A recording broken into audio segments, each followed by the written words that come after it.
ይህቺ ታሪክ የምትጀምረው ከእናቷና ከእናቷ ጓደኛ ጋር በመሆን በባህር መካከል ወደሚገኝ አንድ ባዶ ጸጥ ያለ ደሴት ለመዝናናት ስትሄድ ስለነበረች አንዲት ወጣት ሴት ልጅ ነው።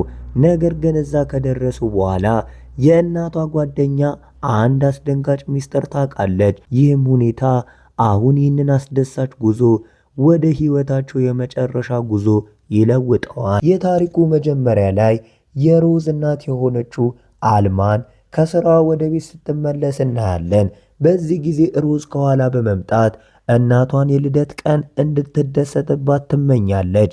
ምክንያቱም የልደት ቀኗ የሚከበረው በነጋታው ነበርና። ከዚህ በኋላ አልማን ለሮዝ የጉዞ ሻንጣን እንድታዘጋጅ ትነግራታለች። ምክንያቱም በነጋታው ጠዋት ከአልማ ቦይፍሬንድ ፍቅረኛ ጋር አብረው ወደ ጉዞ ስለሚሄዱ ነበር። በሚቀጥለው ጠዋት ሮዝ የቤት ስራውን ጨርሳ ወደ ቤት ስትመጣ አልማን ለጉዞ ዝግጁ የሆነ ሻንጣዋን ይዛ ከቤት ስትወጣ ታያለች። ሮዝ ለዚህ ጉዞ ፈጽሞ ጉጉት አልነበረባትም ነበር። ነገር ግን የእናቷን ደስታ ስትል ብቻ በፈቃደኛ አልባነት ተስማማች። በመንገድ ላይ እየተጓዙ ሳሉ ሮዝ እናቷን ስለ ቦይፍሬንዷ ጥያቄዎችን ትጠይቃለች። አልማንም እሱን ለመጀመሪያ ጊዜ አላውቀውም፣ ነገር ግን እሱ እጅግ ጥሩ ሰው መሆኑን እርግጠኛ ሆኖ አውቃለሁ በማለት ትመልሳለች። ይህንን ንግግር ስትሰማ ሮዝ በጣም ትደነቃለች። እንዴት እናቷ ለማታውቀው ሰው እንዲህ በፍጥነት ልትተማመን እንደምትችል ይገርማታል። ከጥቂት ጊዜ በኋላ ሁለቱም ወደ መዳረሻቸው ይደርሳሉ። እዛም አልማን ከቦይፍሬንዷ ከዳሪክ ጋር ትገናኛለች። ዳሪክ በካርታው ላይ የትኛው መንገድ እንደሚሄድ ያሳያቸዋል። እንዲሁም ይህ መንገድ ከቤርሙዳ ትሪያንግል ጋር በጣም ቅርብ ሆኖ እንደሚያልፍ ይነግራቸዋል። ዳሪክ እኛ እስከ ማክሰኞ ድረስ እዛ እንደርሳለን፣ እናም እስከዛም በመሄድ በደንብ እንዝናናለን ይላል። በዚህ ጊዜ ሮዝ እናቷ ቦይፍሬንድ ከዳሪክ ጋር በደንብ ስትገናኝ ይህ የመጀመሪያ ጊዜ ነበር። ዳሪክ ለሁለቱም እንደነገራቸው ከሆነ ለዚህ ጉዞ ሲል ይህችን ያገለገለች ሴኮንድ ሃንድ ጀልባ እንደገዛና ስሟንም አናሊሳ ብሎ እንደሰየማት ይነግራቸዋል። ከዚህ በኋላ ሶስቱም በዛ ጀልባ ላይ ተቀምጠው ጉዟቸውን ይጀምራሉ። በባህር ውስጥ የተወሰነ ርቀት ከተጓዙ በኋላ ጀልባው ላይ የአልማን የልደት ቀን ያከብራሉ። እንዲሁም መልካም ምኞታቸውን ይገልጹለታል። ሶስቱም በዚህ ሰዓት እጅግ በጣም ይደሰታሉ። ከዛም ዳሪክ በበኩሉ ለአልማ ቲሸርትና ለሮዝ ደግሞ ቢላ ስጦታ አድርጎ ይሰጣቸዋል። ይህንን ስጦታ ከተቀበለች በኋላ ሮዝ ዳሪክን ስለ ስራው ትጠይቃለች። እሱም እኔ ቀደም ሲል በፖሊስ አገልግሎት ውስጥ እሰራ ነበር፣ አሁን ግን እንደ ግል የደህንነት አማካሪ ሆኜ እሰራለሁ በማለት ይመልሳል። ድግሱ ከተጠናቀቀ በኋላ ሁሉም ከኬቢኑ ወደ ውጭ ይወጣሉ። ዳሪክ ሮዝን ጀልባ መንዳት እያስተማረ ሳለ አልማ በሞባይል የእነሱን ፎቶዎችና ቪዲዮዎች ማንሳት ትጀምራለች። ነገር ግን በድንገት አልማ ከጀልባው ዋና መርከብ ጋር ተጋጭታ በቀጥታ ውሃ ውስጥ ትወድቃለች። ዳሪክ ወዲያውኑ ለአልማ የማዳነኛ ልብስ ይወረውርላታል። እንዲሁም ሮዝ ፈጥና የመጀመሪያ እርዳታና ብርድ ልብስ ይዛ እንድትመጣ ወደ ውስጥ ይልካታል። ሮዝ ፈጥና ወደ ውስጥ ስትገባ በካቢኔው ውስጥ የተቀመጠች አንዲት ሽጉጥ ታያለች። ይህንን ስትመለከት እጅግ ትደነቃለች። ነገር ግን ያም ሆኖ ለእናቷ የሚሆን ብርድ ልብስና የመጀመሪያ እርዳታ ይዛ ወደ ውጪ ትወጣለች። ውጪ ላይ ዳሪክ አልማንን ከውሃ ውስጥ አውጥቶ ጀልባው ላይ አድርጓት ነበር። ሮዝም ሄዳ እናቷን በብርድ ልብስ ትሸፍናለች። አልማን ምንም አይነት ጉዳት አልደረሰባትም ነበር። ከዛም ለልጇ ይቅርታ እየጠየቀች በዚህ አደጋ ምክንያት ፎኗ ውሃ ውስጥ እንደወደቀ ትነግራታለች። በዚህ ሰዓት የባህሩ የአየር ሁኔታ እየተበላሸ በመሆኑ ስለተመለከቱ ሶስቱም ወደ ካቢኑ ውስጥ ይወርዳሉ። አልማን በፍርሃት ተውጣ እኔ እንዲህ ላለው ረጅም ጉዞ ፈጽሞ ተጉዤ አላቅም ትላለች። ስለዚህ የአየር ሁኔታው ስለተበላሸ ወደ ቤታችን መመለስ አለብን የሚል ሀሳብ ታቀርባለች። ነገር ግን ዳሪክ ምንም የሚያስፈራ ነገር የለም፣ የአየር ሁኔታው በነገ ጠዋት ሙሉ በሙሉ ይስተካከላል በማለት ያረጋጋቸዋል። በሚቀጥለው ጠዋት ሮዝ ወደ ላይ ስትወጣ የአየር ሁኔታው ሙሉ በሙሉ የጸዳ መሆኑን ታያለች። እንዲሁም እናቷ እዛ ተቀምጣ በሰላም መጠጥ እየጠጣች ነበር። ሮዝ ከእናቷ አጠገብ ሄዳ ተቀምጣ እዚህ በመምጣት ፈጽሞ ደስተኛ አይደለሁም፣ ወደ ቤት መመለስ እፈልጋለሁ ትላለች። አልማም ይቺ ቦታ ምን ያህል ውብ እንደሆነች ይህንን ሰዓት በደንብ ልደሰትበት ይገባል በማለት ታረጋጋታለች። ከጥቂት ደቂቃዎች በኋላ ዳሪክም መጥቶ ከነሱ ጋር ተቀላቀለ። ሮዝ ስለዛ ሽጉጥ ጠየቀችው። ዳሪክም እኔ ያንቺ ሽጉጥ ያስቀመጥኩት ለደህንነት ሲባል ብቻ ነው፣ እንዲሁም የትርፍ ጊዜ ፍላጎቴ ሆቤ ነው በማለት ይመልሳል። ሮዝም እኔ ያንን ሽጉጥ በእጄ ይዤ እንዴት መተኮስ እንደምማር ልሞክር ፈልጋለሁ ትላለች። ዳሪክም ሽጉጡን አውጥቶ እንዴት መተኮስ እንዳለባት አስተማራት። ሮዝም በጣም በጥሩ ሁኔታ ተኮሰች። ይህንን ሲመለከት ዳሪክ እጅግ አደነቃት። በሚቀጥለው ትዕይንት ሮዝ በላፕቶፕ ኮምፒውተሯ ላይ ስትመለከት ከእነሱ ትንሽ ራቅ ብሎ ወደ እነሱ አቅጣጫ እየመጣች ያለች ሌላ ጀልባ ታያለች። ወደ ውጭ ወጥታ በቴሌስኮፕ በርቀት መመልከቻ ለማየት ትሞክራለች። በዛን ጊዜ ዳሪክና አልማ መጠጥ እየጠጡ ነበር። እናም ሮዝም መጥተው ከእነሱ ጋር እንድትቀላቀል ጠሯት። ሮዝም ሄዳ ከእነሱ ጋር ተቀላቀለች። ነገር ግን ብዙም ሳይቆይ ድንገተኛ ከፍተኛ ራስ ምታትና ማዞር ይሰማታል። ስለዚህ ወደ ክፍሏ ሄዳ ትተኛለች። ከጥቂት ጊዜ በኋላ ስትነቃ ከውጭ የሚመጡ ድምፆችን ትሰማለች። ውጭ ወጥታ ስትመለከት ያቺ ሌላኛዋ ጀልባ አሁን ሙሉ በሙሉ ከነሱ ጋር እንደተጠጋችና ቀጥታ መጥቶ ከጀልባዋ ጋር እንደተጋጨ ታያለች። ከዛ ጀልባ ውስጥ ሁለት ወንዶች ወደ ውጭ ወጡ። እነሱ እንደወጡ ወዲያውኑ ዳሪክ ላይ ሽጉጥ አነጣጠሩ። እንዲሁም የወሰዱትን ነገር እንዲመልስላቸው ጠየቁት። ነገር ግን ዳሪክ እነሱ ስለምን እያወሩ እንደሆነ ምንም አላቅም በማለት ምንም እንደማያውቅ አስመሰለ። አልማ እጅግ በጣም ፈርታ እባካችሁ ልቀቋቸው እያለች ትጮኻለች። ነገር ግን ከነዛ ወንዶች መካከል አንዱ አልማንም መጥቶ አቆሰላት። እናም እዚህ ጋር ስንመለከት ይህ ሰው በጉዞ መጀመሪያው ላይ ከአልማ ጋር ሲያወራ የነበረው ሰው መሆኑን እንረዳለን። እነዛ ሰዎች ጓደኛቸውን ካፒቴን እያሉ ይጠሩት ነበር። ይህንን ሁሉ ሁኔታ ስትመለከት ሮዝ እጅግ በጣም ፈራች። አልማ አይኗን በሮዝ ላይ ስታርፍ እዛው ተደብቃ እንድትቆይ በምልክት ታሳያታለች። በዛ ጊዜ ዳሪክ እኔ ምንም አላቅም፣ የምትፈልጉትን ነገርም አላቅም እያለ ደጋግሞ ይናገራል። በድንገት ያ ካፒቴን አልማንና ዳሪክን ተኮሰባቸው። ጥይቱ የዳሪክ ትከሻ ላይ አረፈ። በዚህም ምክንያት ወደ ውሃ ውስጥ ወደቀ። ከዛም ካፒቴኑና ረዳቱ ካቢን ውስጥ ፍለጋ አደረጉ። ነገር ግን ምንም ነገር ስላላገኙ ጀልባው ላይ እሳት ለኩሰውበት ከዛ ቦታ ሄዱ። እነሱ ከሄዱ በኋላ ሮዝ ለማሻለቢያ ወጥታ በእሳት ማጥፊያ እሳቱን ማጥፋት ጀመረች።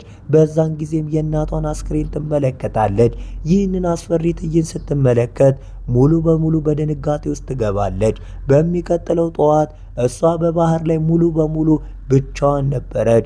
በእሳቱ ምክንያት ጀልባው ከፍተኛ ጉዳት ደርሶበት ነበር። ሞተሩም ተበላሽቶ ነበር። እሱን ለማስተካከል ብትሞክርም ምንም አልተሳካላትም። ከዛም የእናቷን አካል መልሳ እንድትቀብር ብላ በአንድ ልብስ ጠቅልላ አስቀመጠችው። እናም ስለ እናቷ በጣም አለቀሰች። ከዚህ በኋላ እርዳታ ለማግኘት ጥረት ማድረግ ጀመረች። ነገር ግን ጀልባዋ ላይ ያለው ነገር ሁሉ ተቃጥሎ ነበር። በዛን ጊዜ ከውሃ ውስጥ የሆነ ድምፅ ትሰማለች። ውጭ ወጥታ ስትመለከት ዳሪክ በገመድ ታስሮ አሁንም በሕይወት መኖሩን ታያለች። ሮዝ ጎትታ ወደ ላይ ታውጣዋለች። ውሃውን ማጣጥማ ሕክምና ታደርግለታለች። እዚህም ሮዝ አንድ መሳሪያ ታገኛለች። አሳይታም ይህ ምንድነው ብላ ትጠይቃለች። ዳሪክ ውሸቱን የተበላሸ ትርፍ ዕቃ ነው በማለት ይመልስላታል። በእርግጥም ግን ይህ መሳሪያ የድንገተኛ አደጋ ምልክት ወደ ፀሐይ ብርሃን መላክ የሚችል ነበር። ነገር ግን ዳሪክ እሱን ተውና ጀልባው እንድትጓዝ የሸራዋን ጨርቅ ከላይ ስቀላ ጣላት። ሮዝም ጨርቁን ይዛ ከላይ ለመስቀል ትሞክራለች። ከብዙ ጥረት በኋላም ተሳካላት። በሚቀጥለው ቀን ዳሪክ ሮዝን ጠራት። ሮዝም ሄዳ ቁስሉን ታጸዳለታለች። ዳሪክም በማንኛውም ሁኔታ ጀልባውን ማስነሳት አለብን ብሎ ከዚህ በኋላ ራሱን ስቶ ይወድቃል። ሮዝ ጀልባውን ለማንሳት ብዙ ጥረት አደረገች። ነገር ግን ምንም ውጤት ሳታገኝ ቀረች። በመጨረሻም ደክማ ተቀመጠች። በዛን ጊዜ በካቢኑ ውስጥ የተወሰኑ ፎቶግራፎችን አገኘች። በፎቶዎቹ ላይ ዳሪክ ትናንት ጀልባዋ ላይ ጥቃት ካደረሱት 2 ሰዎች ጋር አብሮ ነበር። ይህንን ስትመለከት ዳሪክ እሷን መዋሸቱን ሙሉ በሙሉ ተረዳች። ውጪ ወጥታ ዳሪክ በግማሽ ኃይሉ ሰፍቶ እያለ እጆቹን ከጀልባው ጋር በገመድ አሰራቸው። እንዲሁም የደህንነት ቢላውን ወሰደችበት። ነገር ግን ከጥቂት ጊዜ በኋላ ዳሪክ ከነበረበት ቦታ ጠፍቶ ነበር። ሮዝም ልታገኘው ትፈልግ ነበር። ታች ወርዳ ስትመለከት ዳሪክ እዛው አለ። ሮዝ ቢላዋን ይዛ እነዛ ሰዎች እነማን እንደሆኑ ታቅ ነበር አይደል? ታዲያ ለምን ዋሻዬን ብላ ጠየቀችው። ዳሪክ ግን እነሱ አረመኔዎች አውሬዎች ናቸው፣ ስለ እነሱ ባነሰ መጠን ለአንቺ የተሻለ ነው በማለት ብቻ መለሰ። ከመልኩና ከንግግሩ ስትመለከት በጭራሽ የፈራ አልነበረም። እንዲሁም ለአልማ ሞት ምንም አይነት ሐዘን የተሰማው አልነበረም። በዚህ ሁኔታ ተጠቅሞ በብላት ሮዝን አሳምኖ ጀልባውን ለማስተካከል እገዛ እንዲኖረው አደረገ። አሁን ሮዝ ሌላ አማራጭ ስላልነበራት ሁለቱም በመሆን ሞተሩን ለማስነሳት ሞከሩ። ነገር ግን ሞተሩ ሙሉ በሙሉ ተበላሽቶ ነበር። አሁን ከፊታቸው ያለው ብቸኛው አማራጭ በባህር ንፋስ ብቻ መጓዝ ነበር። ስለዚህም ለ2 ቀናት ያህል በዛች ትንሽ መርከብ በመጓዝ ወደፊት ገፉ። በሶስተኛ ቀን ጠዋት ሮዝ ውጪ ስትወጣ ትንሽ ራቅ ብሎ አንዲት ደሴት ታያለች። ዳሪክ በአንድ ማዕዘን ላይ ተኝቶ ነበር። ስለዚህም ሮዝ ምንም ሳትናገር ጀልባዋን በቀጥታ ወደ ደሴቱ አቅጣጫ ዞረችው።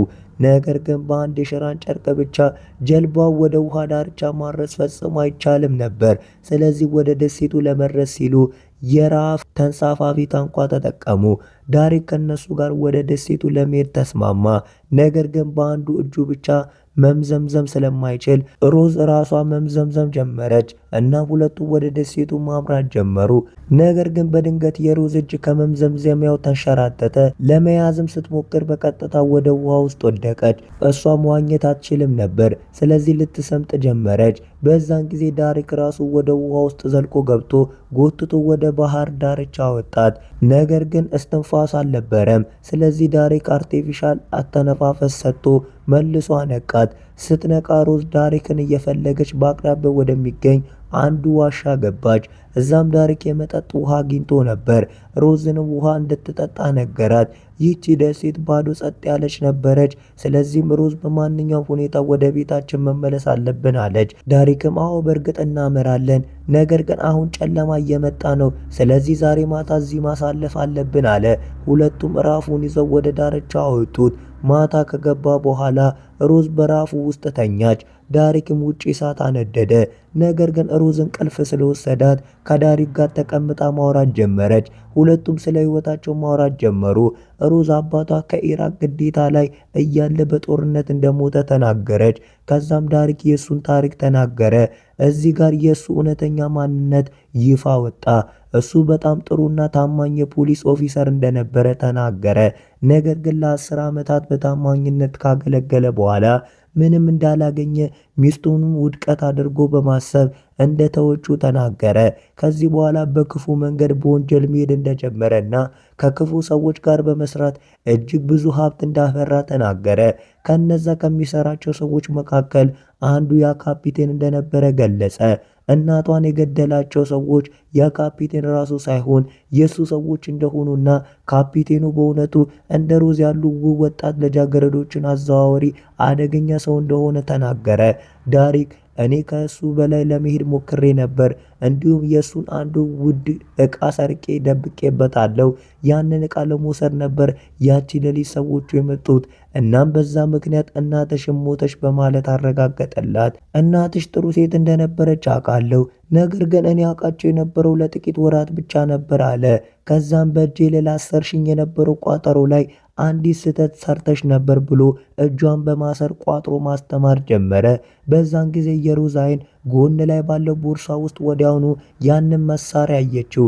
ይህ የተበላሸ ነው አላልክም ነበር? ታዲያ ለምን እዚህ ያስቀመጥከው ብላ ጠየቀችው። ዳሪክም በዛ መሳሪያ አማካኝነት ወደ ሲንት 1 ሰዓት የድንገተኛ አደጋ ምልክት በመላክ መገናኛችንን አሳውቀን መውጣት እንችላለን። ነገር ግን ይህንን መሳሪያ አላነቃውም፣ አላበረውም። ምክንያቱም ከዚህ በፊት የእርሱን ስራ መጨረስ ነበረብኝና አለ። ይህንን ንግግር ስትሰማ ሮዝ ነገሩ ገባት። ወዲያውኑ በቡጢ መታችውና ከቦርሳው ውስጥ ሽጉጡን አወጣችው። ሽጉጡን ማነጣጥራ መሳሪያውን እንዲያበራ አዘዘችው። ነገር ግን እሱ እምቢ ሲል ሮዝ ትሪንገሩን ተጫነችው። ነገር ግን ጥይት አልወጣውም፣ ምክንያቱም ማጂኑ ከዳሪክ ጋር ነበርና። በዚህ አጋጣሚ ተጠቅሞ ዳሪክ በሮዝ ላይ ተጣደፈ። ሁለቱንም መዋጋት ጀመሩ። ሮዝ እንዴትም ብላ አምልጣ ሮጠች። ዳሪክም ሽጉጡን ጫን አድርጎ በእሷ ላይ መተኮስ ጀመረ። ነገር ግን ማንም ላይ ጥይቱ አላረፈም። ሮዝም ተደብቃ የእጇን ገመድ ፈታች። የጠዋቱ ትዕይንት ይታያል። ዳሪክ አሁንም ሮዝን እየፈለገ ነበር። የሮዝ እቅድ ራፉን ይዛ ከዛ ቦታ ማምለጥ ነበር። ስለዛም ወደ ራፉ አቅጣጫ መንቀሳቀስ ጀመረች። ነገር ግን ዳሪክ አየራት ከላይ ሆኖ መተኮስ ጀመረ። ያም ሆኖ ሮዝ ጸንታ ሮጠች። በዛን ጊዜ ዳሪክ ከላይ ተንሸራቶ ወደ ታች ወደቀ። እሱ ሲወድቅ ሮዝ ቆመች። ሄዳ ስትመለከት ዳሪክ አልሞተም ነበር፣ ነገር ግን ቆስሎ ነበር። እሱ እንደተነሳ ወዲያውኑ በቢላ በሮዝ ላይ ጥቃት መሰንዘር ጀመረ። ወደ መርከቡ ውሰደኝ፣ መሳሪያው ካንቺ ጋር ነው፣ እኔ በእኔ እርዳታ ካልሆነ በስተቀር ልታበረው አትችልም አላት። በዛን ጊዜ የቢላ ውጊያ ስትደረግ አንዲት ቢላ ሮዝ ላይ አረፈች። ሮዝም ድንጋይ አንስታ ራሱ ላይ መታችው። እንዲሁም መሳሪያውን ከቦርሳው ውስጥ ወሰደችው። ነገር ግን እሷን ቢሆን ማብራት አልቻለችም።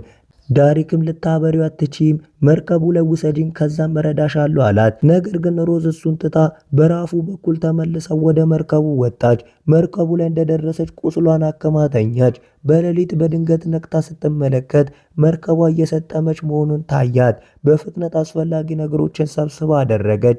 የእናቷንም አስክሬን ወደ ራፉ ይዛ ለመሄድ ሞከረች። ነገር ግን አስክሬኑ ከእጇ ወድቆ ወደ ውሃ ውስጥ ገባ። እናም እናቷ በባህር ውስጥ ጥሎ መሄድ ግድ ሆነባት። በዚህም ምክንያት እጅግ በጣም አለቀሰች። ከዛም መርከቧን ልትሰምጥ ስላለ የራፉን ገመድ ቆረጠችው። ለተጨማሪ 2 ቀናት ያህል በባህር ውስጥ ብቻዋን ተንሳፈፈች። በሶስተኛው ቀን አንዲት መርከብ አየች። ወዲያውኑ የድንገተኛ አደጋ እሳት ተኮሰች። ነገር ግን በፀሐይ ብርሃን ምክንያት የመርከቧ ሰዎች አላዩአትም ብላ አሰበች። ሆኖም በሌሊት ያችው መርከብ እሷን ለማዳን መጣች።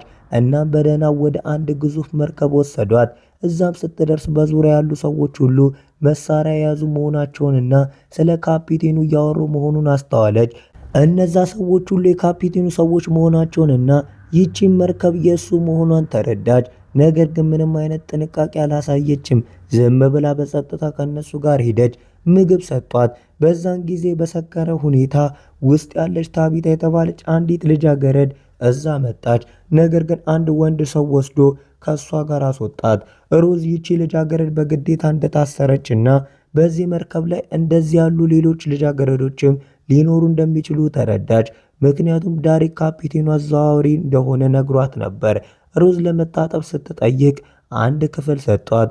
ከዚህም መርከብ ላይ ዝውውር የሚካሄድ ከሆነ ካፒቴኑ እዛ መሆኑን ተረዳች። ተዘጋጅታ ወደ ሌላ ክፍል ሄደች። እዛም በዙሪያ ሌሎች ሰዎች ያሉበትን አንድ ሰው አየች። ሄዳም አንተ ካፒቴኑ ነህ ብላ ጠየቀችው። እሱም አዎ በማለት መለሰ። ከዛም በተለያዩ ንግግሮች አሳሰተችው። አጋጣሚውን ጠብቃ ካፒቴኑ ራስ ላይ በመምታት ሕይወቱን አጠፋችው። ከክፍል ወጣ ወደ ሌላ ክፍል ስትሄድ ታቢታን አገኘቻት። እናም የእርዳታ ጠየቀቻት። ካፒቴኑ መሞቱን ሲሰሙ የእሱ ሰዎች ነቁና ሮዝን መፈለግ ጀመሩ። ሮዝ ታቢታን ሽጉጦቹ የት ያሉ ብላ ጠየቀቻት። ታቢታም በኢንጂን ክፍል ውስጥ ብቻ ሽጉጦች አሉ፣ እንዲሁም እንደ እኔ ያሉ ብዙ ልጃገረዶች ታስረው እንደተወሰዱ ነው። ነገር ግን ማንም ሊረዳሽ አይችልም፣ ምክንያቱ ሁሉም ሰክሯል አለች። ሮዝ ከዛ ወጣ ወደዛ ክፍል በመሄድ አንድ ሽጉጥ ወሰደች። በዛን ጊዜ አንድ ሰው መጣ። ሮዝም ተኮሰችና ገደለችው። ከዛ ወደ ልጃገረዶቹ ለመድረስ ወደፊት ስትሄድ በመንገድ ላይ የካፒቴኑ ሰዎች አንድ በአንድ መግደል ጀመረች። ለካፒቴኑ ተሰራ ከነበረች አንዲት ልጃገረድ ጋርም ተጋጨች። ሮዝም እሷን ገደለቻት። ከዛም አንድ ግዙፍ ጠንካራ ሰው መጥቶ አንገቷን ያዘ። ነገር ግን ከእሱ አምልጣ እሱን በሽጉጥ ተኮሰችበት። ከዛም በኋላ ሮዝ የአንድ ክፍል በር ስትከፍት በጣም ትናንሽ ልጃገረዶች ታስረው እንደነበረ ታያለች። ልጃገረዶቹም ከመውጣታቸው በፊት የካፒቴኑ ሌላ ሰው መጥቶ በሮዝ ላይ ሽጉጥ አነጣጠረ። ነገር ግን ልጃገረዷ ከኋላ መጣ በጠንካራ ሁኔታ መታችው። ሮዝም በዛው ሰው ሽጉጥ ተኮሰች። ልጃገረዷን እዛው ትታ እርዳታ የሚልክ ምልክት ለመላክ ወደ ሬዲዮ ክፍል አመራች። ነገር ግን እየተጓዘች ሳለ ከዳሪክ ጋር ተገናኘች። እሱን ስትመለከት ሮዝ እጅግ በጣም ተገረመች። አንተማ በደሴቲቱ ላይ ሞተ ነበር አልነበረም እንዴ ብላ ጠየቀችው። ዳሪክ አንቺ የሰጠሽኝ መረጃ ለካፒቴኑ በመስጠት ስምምነት አድርጌ መሳሪያውን ተጠቅሜ አምልጫለሁ አላት። ዳሪክ ሊገላት ሞከረ። እንዲሁም እኔ አስቀድሜ አቅጄ ነበር፣ አሁን ከካፒቴኑ ማንም ሊያድንሽ አይችልም አላት። ሮዝ ግን እየሳቀች እኔ ካፒቴንን አስቀድሜ ገድየዋለሁ ብላ ተናገረች። ይህንን ሲሰማ ዳሪክ በንዴት መጥቶ ከደረጃው ላይ ጣላት። ከዛም ሽጉጡን ይዞ ተመለሰ።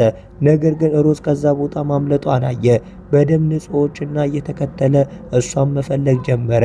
አንድ ቦታ ላይ ሲደርስ ሮዝ ኬሚካል ተረጨችበት። በዚህም ዳሪክ ወደቀ። ሮዝ ዳሪክ የሰጣትን ያችኑ ቢላ አውጥታ በቀጥታ ልቡ ላይ ወጋችው። በዚህም ህይወቱ በይፋ አለፈ። አሁን እሷ እጅግ ደክማለች። እንዲሁም የካፒቴኑ ሰዎች ሁሉ አልቀዋል። በዛን ጊዜ ታቢታ መታ የሆነ ነገር ልታሳያት ወሰደች። ሮዝ ከልጃገረዶቹ ጋር ወደ መርከቧ እናት ወጥታ ስትመለከት መርከቧ ወደ አንድ ወደብ እየሄደች መሆኑን ታያለች። ሁሉም ልጃገረዶች እጅግ በጣም ተደሰቱ። ምክንያቱም አሁን ወደ ቤታቸው መመለስ ይችላሉና።